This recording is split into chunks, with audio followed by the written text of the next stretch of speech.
Hey, it's Laura with your latest tech update. When you're trying to grow your business, could a single click on social media put everything at risk?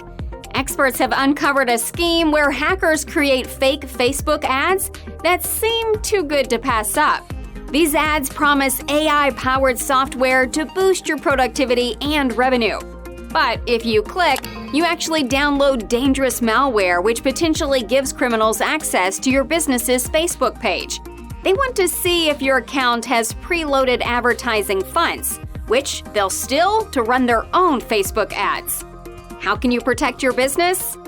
Always be skeptical of offers that seem too good to be true, and use the highest levels of security on all accounts, especially two-factor authentication where you use a second device to prove it's really you logging in.